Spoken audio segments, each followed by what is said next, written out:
ಸ್ನೇಹಿತರೆ, ರಾಜ್ಯ ಕಾಂಗ್ರೆಸ್ನ ಒಂದು ಆಂತರಿಕ ಪಾಳೆಯದಲ್ಲಿ ಬಹುದೊಡ್ಡ ರಾಜಕೀಯ ಬೆಳವಣಿಗೆಗಳು ನಡೀತಾ ಇದ್ದಾವೆ.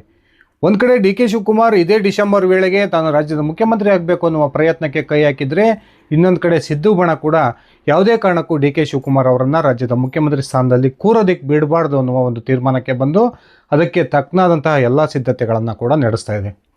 ಒಂದು ಕಡೆ ಸಿದ್ದು ಬಣ ದಿನದಿಂದ ದಿನಕ್ಕೆ ಒಬ್ಬೊಬ್ಬ ನಾಯಕನ ಹೆಸರನ್ನು ಮುಖ್ಯಮಂತ್ರಿ ಸ್ಥಾನಕ್ಕೆ ಹರಿಬಿಡ್ತಾ ಇದೆ. ಈ ನಡುವೆ ಏನು 2023ರ ಒಂದು ಚುನಾವಣೆಯ ಫಲಿತಾಂಶದ ನಂತರ ಸಿದ್ದರಾಮಯ್ಯ ಮತ್ತು ಡಿ ಕೆ ಶಿವಕುಮಾರ್ ನಡುವೆ ಕಾಂಗ್ರೆಸ್ನ ಹೈಕಮಾಂಡ್ ಮಧ್ಯಪ್ರವೇಶವನ್ನು ಮಾಡಿ ಆ ಇಬ್ಬರು ನಾಯಕರ ನಡುವೆ ಒಂದು ಒಪ್ಪಂದವನ್ನು ಮಾಡಿತ್ತು ಅನ್ನುವ ಒಂದು ಮಾತುಗಳ ಚರ್ಚೆ ಏನು ನಡೀತಾ ಇದೆ. ಇದೇ ಮಾತನ್ನು ಆಧರಿಸಿ ಇದೀಗ ಡಿ ಕೆ ಶಿವಕುಮಾರ್ ಕಾಂಗ್ರೆಸ್ನ ಹೈಕಮಾಂಡ್ನ ನಾಯಕರ ಒಂದು ಮನವೊಲಿಕೆಯ ಪ್ರಯತ್ನಕ್ಕೆ ಕೈ ಹಾಕಿದ್ದಾರೆ. ಸ್ನೇಹಿತರೆ, ಒಂದು ವಿಚಾರವನ್ನು ಹೇಳ್ತೀನಿ. ಈ ಕಳೆದ 3 ತಿಂಗಳ ಅವಧಿಯಲ್ಲಿ ಸುಮಾರು 6 ಬಾರಿ ದೆಹಲಿಯ ಪ್ರವಾಸವನ್ನು ಡಿ ಕೆ ಶಿವಕುಮಾರ್ ಕೈಗೊಂಡಿದ್ದಾರೆ. ರಾಜ್ಯದಲ್ಲಿ ಮುಖ್ಯಮಂತ್ರಿ ಬದಲಾವಣೆ ವಿಚಾರಕ್ಕೆ ಸಂಬಂಧಪಟ್ಟಂತೆ ಯಾವುದೇ ಒಂದು ಬಹಿರಂಗ ಹೇಳಿಕೆಯನ್ನು ಕೊಡದೇ ಇರತಕ್ಕಂಥ ಡಿ ಕೆ ಶಿವಕುಮಾರ್ ಪದೇ ಪದೇ ದೆಹಲಿಯ ಪ್ರವಾಸವನ್ನು ಕೈಗೊಳ್ಳೋದ್ರ ಮೂಲಕ ಕಾಂಗ್ರೆಸ್ನ ಹೈಕಮಾಂಡ್ನ ನಾಯಕರ ಮೇಲೆ ನೀವು ಕೊಟ್ಟಿರ್ತಕ್ಕಂಥ ಮಾತನ್ನು ನನಗೆ ನೆರವೇರಿಸಿಕೊಡ್ರಿ ಅನ್ನುವ ಒಂದು ಒತ್ತಡವನ್ನು ಆಗ್ತಕ್ಕಂಥ ಪ್ರಯತ್ನವನ್ನು ನಡೆಸ್ತಾ ಇದ್ದಾರೆ ಅನ್ನುವ ಮಾಹಿತಿಗಳು ಸಿಗ್ತಾ ಇದ್ದಾವೆ.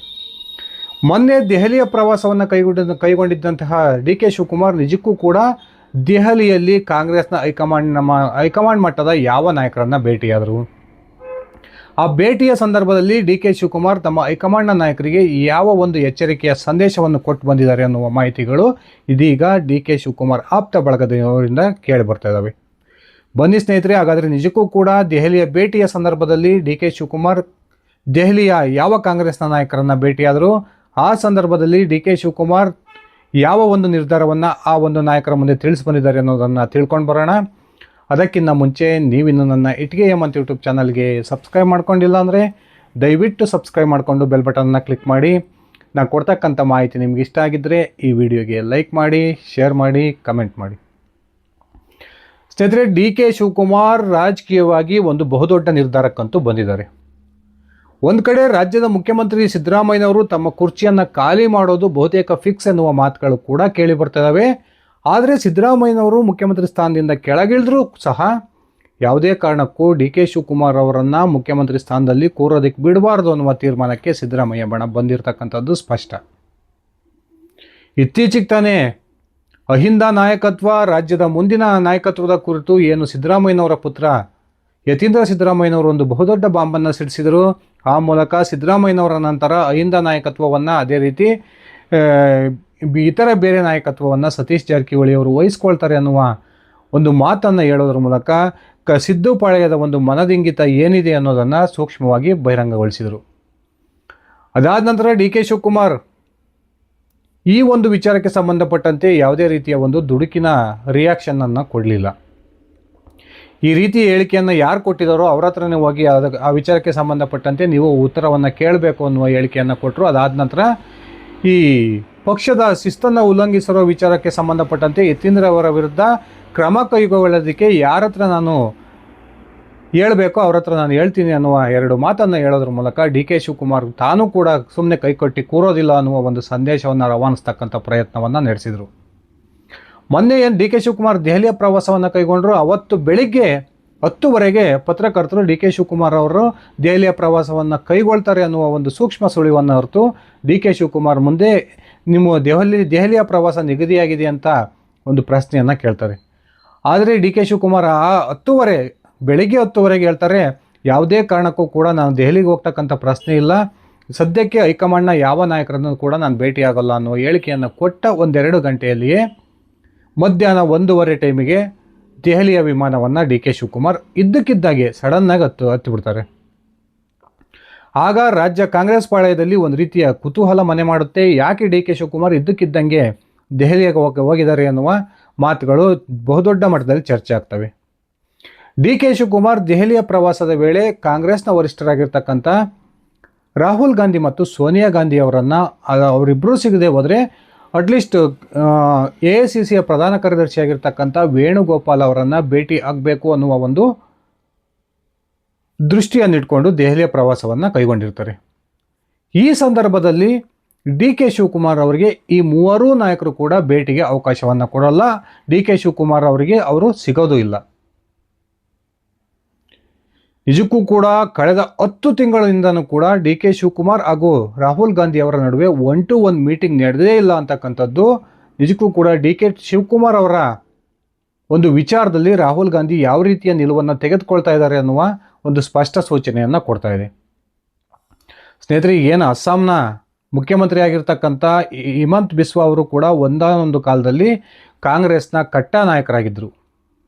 ಇಂತಹದೇ ಈಗ ಡಿ ಕೆ ಶಿವಕುಮಾರ್ಗೆ ಯಾವ ರೀತಿಯ ಒಂದು ಭೇಟಿಗೆ ಅವಕಾಶವನ್ನು ಕೊಡದೆ ಅವರನ್ನು ತೀರಾ ನೆಗ್ಲೆಕ್ಟ್ ಮಾಡ್ತಾ ಇದ್ದಾರೋ ರಾಹುಲ್ ಗಾಂಧಿ, ಇದೇ ರೀತಿಯ ಒಂದು ನಡವಳಿಕೆಯನ್ನು ಹಿಮಂತ್ ಬಿಸ್ವಾ ಅವರ ವಿಚಾರದಲ್ಲೂ ಕೂಡ ಹಿಂದೊಮ್ಮೆ ರಾಹುಲ್ ಗಾಂಧಿ ಅವರು ಮಾಡಿದರು. ಒಂದ್ಸರಿ ಹಿಮಂತ್ ಬಿಸ್ವಾ ಅವರು ರಾಹುಲ್ ಗಾಂಧಿ ಅವರನ್ನು ಭೇಟಿಯಾಗೋದಕ್ಕೆ ಅವರ ನಿವಾಸಕ್ಕೆ ಹೋಗ್ತಾರೆ. ಆ ಸಂದರ್ಭದಲ್ಲಿ ರಾಹುಲ್ ಗಾಂಧಿ ತಾನು ಸಾಕಿದ್ದಂತಹ ನಾಯಿಗಳಿಗೆ ಬಿಸ್ಕೆಟನ್ನು ಹಾಕ್ತಾ ಇರ್ತಾರಂತೆ. ಸುಮಾರು ಅರ್ಧ ಗಂಟೆಗಳ ಕಾಲ ಹಿಮಂತ್ ಬಿಸ್ವಾ ಅವರು ರಾಹುಲ್ ಗಾಂಧಿ ನನ್ನನ್ನು ಭೇಟಿ ಆಗ್ತಾರೆ ಅನ್ನುವ ಒಂದು ಆಶಾಭಾವನೆಯನ್ನು ಇಟ್ಕೊಂಡು ಸೈಲೆಂಟಾಗೆ ಕಾಯ್ತಾನೆ ಇರ್ತಾರೆ. ಆದರೆ ಕೊನೆಗೂ ಕೂಡ ರಾಹುಲ್ ಗಾಂಧಿ ಅವರನ್ನು ಭೇಟಿಯಾಗೋದಕ್ಕೆ ಅವಕಾಶವನ್ನು ಮಾಡಿಕೊಡೋದೇ ಇಲ್ಲ. ಅಲ್ಲಿಂದ ಸಿಡಿದಿದ್ದಂತಹ ಹಿಮಂತ್ ಬಿಸ್ವಾ ತಕ್ಷಣಕ್ಕೆ ಒಂದು ದೊಡ್ಡ ರಾಜಕೀಯ ನಿರ್ಧಾರವನ್ನು ತೆಗೆದುಕೊಂಡು ಕಾಂಗ್ರೆಸ್ಗೆ ಗುಡ್ ಬೈ ಹೇಳಿ BJPಗೆ ಸೇರಿ ಈಗ BJPಯ ಒಂದು ಅಸ್ಸಾಂನ ಮುಖ್ಯಮಂತ್ರಿಯಾಗಿದ್ದಾರೆ. ಈಗ ಕಾಂಗ್ರೆಸ್ ಪಾಲಿಗೆ ಬಹುದೊಡ್ಡ ತಲೆನೋವಾಗಿರ್ತಕ್ಕಂಥದ್ದು ಕೂಡ ಇದೇ ಹಿಮಂತ್ ಬಿಸ್ವಾ ಅಂದರೆ ತಪ್ಪಾಗೋದಿಲ್ಲ. ಡಿ ಕೆ ಶಿವಕುಮಾರ್ ಅವರ ವಿಚಾರದಲ್ಲೂ ಕೂಡ ರಾಹುಲ್ ಗಾಂಧಿ ಇಂಥದೇ ಒಂದು ತಪ್ಪನ್ನು ಮಾಡ್ತಾ ಇದ್ದಾರೆ. ಕಳೆದ 10 ತಿಂಗಳಿಂದ ಸಾಕಷ್ಟು ಬಾರಿ ದೆಹಲಿಯ ಪ್ರವಾಸವನ್ನು ಕೈಗೊಂಡಿರ್ತಕ್ಕಂಥ ಡಿ ಕೆ ಶಿವಕುಮಾರ್ ಅವರಿಗೆ ಒಂದೇ ಒಂದು ಬಾರಿ ಕೂಡ ಸಪ್ರೇಟಾಗಿ ರಾಹುಲ್ ಗಾಂಧಿ ಅವರು ಸಿಗದೇ ಇರತಕ್ಕಂಥದ್ದು ನಿಜಕ್ಕೂ ಕೂಡ ರಾಜ್ಯದ ಮುಖ್ಯಮಂತ್ರಿ ಬದಲಾವಣೆ ವಿಚಾರದಲ್ಲಿ ರಾಹುಲ್ ಗಾಂಧಿ ಯಾವ ರೀತಿಯ ನಿಲುವನ್ನು ತಳಿತಾ ಇದ್ದಾರೆ ಅನ್ನುವ ಒಂದು ಸೂಕ್ಷ್ಮ ಸುಳಿವನ್ನು ಕೊಡ್ತಾ ಇದೆ. ಯಾವಾಗ ದೆಹಲಿಗೆ ಡಿ ಕೆ ಶಿವಕುಮಾರ್ ಹೋದಂಥ ಸಂದರ್ಭದಲ್ಲಿ ಕಾಂಗ್ರೆಸ್ನ ಹೈಕಮಾಂಡ್ ಮಟ್ಟದ ಈ ಮೂವರೂ ನಾಯಕರು ಭೇಟಿಯಾಗೋದಕ್ಕೆ ಅವಕಾಶವನ್ನು ಕೊಡಲ್ವೋ, ನಿಜಕ್ಕೂ ಕೂಡ ಡಿ ಕೆ ಶಿವಕುಮಾರ್ ಅವರು ಕೆಂಡಾಮಂಡಲರಾಗಿದ್ದರು ಅನ್ನುವ ಒಂದು ಮಾಹಿತಿಗಳು ಸಿಗ್ತಾ ಇದ್ದಾವೆ. ಇದೇ ಸಂದರ್ಭದಲ್ಲಿ ದೆಹಲಿಯ ಒಬ್ಬ ಕಾಂಗ್ರೆಸ್ ನಾಯಕರನ್ನು ಡಿ ಕೆ ಶಿವಕುಮಾರ್ ಭೇಟಿಯಾಗಿದ್ದರು. ಆ ಸಂದರ್ಭದಲ್ಲಿ ಮುಂದಿನ ತನ್ನ ರಾಜಕೀಯ ನಡೆಯ ಕುರಿತು ಕೂಡ ಒಂದು ಸ್ಪಷ್ಟವಾದ ಸಂದೇಶವನ್ನು ಕೊಟ್ಟು ಬಂದಿದ್ದಾರೆ ಅನ್ನುವ ಮಾಹಿತಿಗಳು ಈಗ ಸಿಗ್ತಾ ಇದ್ದಾವೆ. ಹಾಗಾದರೆ ಡಿ ಕೆ ಶಿವಕುಮಾರ್ ಯಾರನ್ನು ಭೇಟಿಯಾಗಿದ್ದರು? ಡಿ ಕೆ ಶಿವಕುಮಾರ್ಗೆ ಕೆ ಸಿ ವೇಣುಗೋಪಾಲ್ ಕೂಡ ಮೀಟ್ ಮಾಡೋದಕ್ಕೆ ಸಿಕ್ಕಿಲ್ಲ. ರಾಹುಲ್ ಗಾಂಧಿ ಅವರು ಈ ಬಿಹಾರ ಚುನಾವಣೆಯ ನೆಪವನ್ನು ಹೇಳ್ಕೊಂಡು ಡಿ ಕೆ ಶಿವಕುಮಾರ್ ಅವರ ಭೇಟಿಯನ್ನು ನಿರಾಕರಿಸಿದರೆ, ಇನ್ನೊಂದು ಕಡೆ ಸೋನಿಯಾ ಗಾಂಧಿ ಅವರನ್ನು ಕೂಡ ಡಿ ಕೆ ಶಿವಕುಮಾರ್ ಭೇಟಿಯಾಗೋದಕ್ಕಾಗಲಿಲ್ಲ. ಈ ಮೂವರು ನಾಯಕರನ್ನು ಹೊರತುಪಡಿಸಿ ಸೋನಿಯಾ ಗಾಂಧಿಯ ಆಪ್ತಿಯಾಗಿರ್ತಕ್ಕಂಥ ಅಂಬಿಕಾ ಸೋನಿ ಅವರನ್ನು ಡಿ ಕೆ ಶಿವಕುಮಾರ್ ಮೊನ್ನೆ ದೆಹಲಿಗೆ ಭೇಟಿ ಕೊಟ್ಟಂಥ ಸಂದರ್ಭದಲ್ಲಿ ಮೀಟ್ ಮಾಡಿದರು. ಆ ಮೀಟ್ ಮಾಡಿದಂಥ ಸಂದರ್ಭದಲ್ಲಿ ಸುಮಾರು 1 ಗಂಟೆಗೂ ಹೆಚ್ಚು ಸಮಯ ಆ ಅಂಬಿಕಾ ಸೋನಿ ಅವರೊಂದಿಗೆ ಸುದೀರ್ಘವಾದ ಒಂದು ಚರ್ಚೆಯನ್ನು ಡಿ ಕೆ ಶಿವಕುಮಾರ್ ನಡೆಸಿದ್ದಾರೆ ಅನ್ನುವ ಒಂದು ಸ್ಪಷ್ಟ ಮಾಹಿತಿಗಳು ಸಿಗ್ತಾ ಇದ್ದಾವೆ. ಇದೇ ಸಂದರ್ಭದಲ್ಲಿ ಡಿ ಕೆ ಶಿವಕುಮಾರ್ ಒಂದು ಮಾತನ್ನು ನೇರವಾಗಿ ಅಂಬಿಕಾ ಸೋನಿ ಅವ್ರ ಮುಂದೆ ಹೇಳ್ತಾರೆ. ನಾನು ಹೇಳಿರ್ತಕ್ಕಂಥ ಇಷ್ಟೂ ಮಾತುಗಳನ್ನು ನೀವು ನೇರವಾಗಿಯೇ ಸೋನಿಯಾ ಗಾಂಧಿ ಅವ್ರ ಹತ್ರ ಹೇಳಿ ಅಂತ ಹೇಳೋದ್ರ ಮೂಲಕ ನನ್ನನ್ನು ಕಾಂಗ್ರೆಸ್ನ ಹೈಕಮಾಂಡ್ ನಾಯಕರು ಕೊಟ್ಟಿರ್ತಕ್ಕಂಥ ಮಾತಿನ ಪ್ರಕಾರ ರಾಜ್ಯದ ಮುಖ್ಯಮಂತ್ರಿಯನ್ನಾಗಿ ಮಾಡದೆ ಹೋದರೆ ನಾನು ನವೆಂಬರ್ ಅಂತ್ಯದವರೆಗೆ ಮಾತ್ರ ತಾಳ್ಮೆಯಿಂದ ಇರ್ತೀನಿ.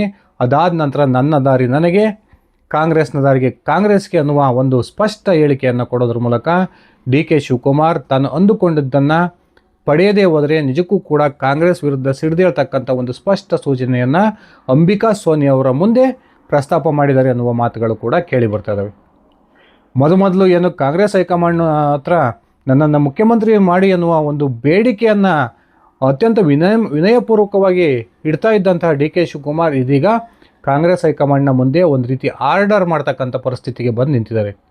ನೀವು ನನಗೆ ಕೊಟ್ಟಿರ್ತಕ್ಕಂಥ ಮಾತನ್ನು ನೆರವೇರಿಸಬೇಕು, ನೀವು ನೆರವೇರಿಸದೆ ಹೋದರೆ ನನ್ನ ದಾರಿ ನನಗೆ ಅನ್ನುವ ಒಂದು ಅಂತಿಮ ಸಂದೇಶವನ್ನು ಕಾಂಗ್ರೆಸ್ನ ಹೈಕಮಾಂಡ್ ನಾಯಕರಿಗೆ, ಅದರಲ್ಲೂ ಕೂಡ ರಾಹುಲ್ ಗಾಂಧಿ ಮತ್ತು ಸೋನಿಯಾ ಗಾಂಧಿ ಅವರಿಗೆ ತಲುಪಿಸ್ತಕ್ಕಂಥ ಒಂದು ಲೆಕ್ಕಾಚಾರದಲ್ಲಿ ಇವರು ಡಿ ಕೆ ಶಿವಕುಮಾರ್ ಇದ್ದಾರೆ. ಅದೇ ಕಾರಣಕ್ಕೆ ಅಂಬಿಕಾ ಸೋನಿ ಅವರ ಮುಂದೆ ಸುದೀರ್ಘವಾಗಿ 1 ಗಂಟೆಗೂ ಹೆಚ್ಚು ಕಾಲ ಚರ್ಚೆಯನ್ನು ನಡೆಸೋದ್ರ ಮೂಲಕ ಒಂದು ವೇಳೆ ತನಗೆ ಮುಖ್ಯಮಂತ್ರಿ ಸ್ಥಾನ ಸಿಗದೆ ಹೋದರೆ ನಾನು ಯಾವುದೇ ಕಾರಣಕ್ಕೂ ಕೂಡ ಕಾಂಗ್ರೆಸ್ನಲ್ಲಿ ಮುಂದುವರಿಯೋದಿಲ್ಲ ಅನ್ನುವ ಒಂದು ಸ್ಪಷ್ಟವಾದ ಮುನ್ಸೂಚನೆಯನ್ನು ಕೊಟ್ಟು ಬಂದಿದ್ದಾರೆ ಅನ್ನುವ ಮಾತುಗಳು ಈಗ ಕಾಂಗ್ರೆಸ್ ಪಾಳೆಯದಲ್ಲಿ ದೊಡ್ಡ ಮಟ್ಟದಲ್ಲಿ ಚರ್ಚೆಗೆ ಕಾರಣ ಆಗಿದ್ದಾವೆ. ಸ್ನೇಹಿತರೆ, ನಿಮ್ಮ ಅಭಿಪ್ರಾಯದ ಪ್ರಕಾರ ನಿಜಕ್ಕೂ ಕೂಡ ಮುಖ್ಯಮಂತ್ರಿ ಸ್ಥಾನ ಸಿಗದೆ ಹೋದರೆ ಡಿ ಕೆ ಶಿವಕುಮಾರ್ ತಾನು ಕಟ್ಟಿ ಬೆಳೆಸಿದಂತಹ ಪಕ್ಷದಿಂದ ಹೊರ ಬರ್ತಕ್ಕಂಥ ತೀರ್ಮಾನಕ್ಕೆ ಬರ್ತಾರಾ, ಅಥವಾ ಈ ಡಿ ಕೆ ಶಿವಕುಮಾರ್ ಅವರ ಪಕ್ಷ ನಿಷ್ಠೆಗೆ ಕಾಂಗ್ರೆಸ್ ಹೈಕಮಾಂಡ್ ಬಹುದೊಡ್ಡ ಸ್ಥಾನವನ್ನು ಕೊಡೋದ್ರ ಮೂಲಕ ಅವರನ್ನು ಪಕ್ಷದಲ್ಲಿ ಉಳಿಸ್ಕೊಳ್ಳುತ್ತಾ? ನಿಮ್ಮ ವೈಯಕ್ತಿಕ ಅಭಿಪ್ರಾಯವನ್ನು ಕಮೆಂಟ್ ಮಾಡಿ. ಇದಿಷ್ಟಾಗಿತ್ತು ನನ್ನ ಇವತ್ತಿನ ಈ ವಿಡಿಯೋ. ನಾನು ಕೊಟ್ಟಿರ್ತಕ್ಕಂಥ ಮಾಹಿತಿ ನಿಮ್ಗೆ ಇಷ್ಟ ಆಗಿದ್ದರೆ ಈ ವಿಡಿಯೋಗೆ ಲೈಕ್ ಮಾಡಿ, ಶೇರ್ ಮಾಡಿ, ಕಮೆಂಟ್ ಮಾಡಿ. ಧನ್ಯವಾದಗಳು ಸ್ನೇಹಿತರೆ. ಶುಭ ದಿನ.